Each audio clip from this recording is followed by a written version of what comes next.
लगभग तो आ नहीं पीता हो તમે સારું દારૂ પીજો નહીં, કોઈ પીતા નહીં. ભગવાનની કથા સાંભળ્યા આજે સંકલ્પ કરો કે અમે કથા સાંભળી છે આજથી કરી કદી નહીં. કોઈ ન પીતો પણ કદાચ પીતો હોય કોઈ ક્યાં સંકલ્પ કરજો. આપણે આટલું કરીએ બસ, બીજું કાંઈ કરવાની જરૂર નથી. અને જોઈ લો ભારતનું ભવિષ્ય.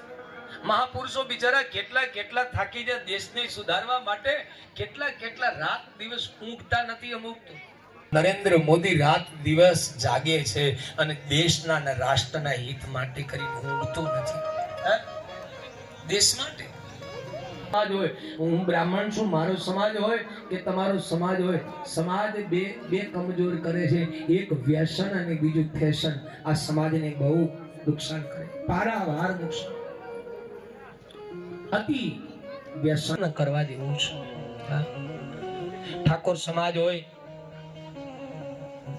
દરબાર સમાજ હોય કે રબારી માલધારી સમાજ, કોઈ પણ સમાજ હોય, હું કોઈ સમાજને વ્યક્તિગત નથી કહેતો, પણ બધો સમાજ એટલે આખું રાષ્ટ્ર, બધો સમાજ. બધાને કહું છું આટલું કરજો બસ. જો ભગવાનની કથા સાંભળ્યા પછી તમે વ્યસન બંધ કરી દો ને, એટલે 3 દિવસની હું તમારા નામનું ભજન કરીશ. તમે ભજન નહીં કરો પણ ચાલશે, પણ આટલું કરજો. કથા માણસને સુધારવાનું બહુ મોટું કામ કરે.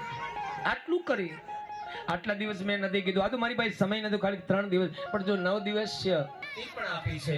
અને એનું જો સત્કાર્ય કરવામાં આજ કઈ માતાની ભગવાને બુદ્ધિ આપી છે. દશરથ મહારાજ પાસે રામને મળે એની જગ્યાએ મારા ભરતને મળે અને રામને 14 વર્ષ વનવાસ પાર થયું. અને જ્યારે આ બહુ લાંબી કથા છે, મારી પાસે વધારે સમય ન હોવાને કારણે હું સમયના ચોકઠામાં બેઠેલો વ્યક્તિ છું, એટલે આપણી પાસે સંક્ષેપ તો હું કથા કહું છું કે જ્યારે રામ વનમાં ગયા ને, ત્યારે રામ એકલા ન ગયા, સાથે સીતાજી ગયા.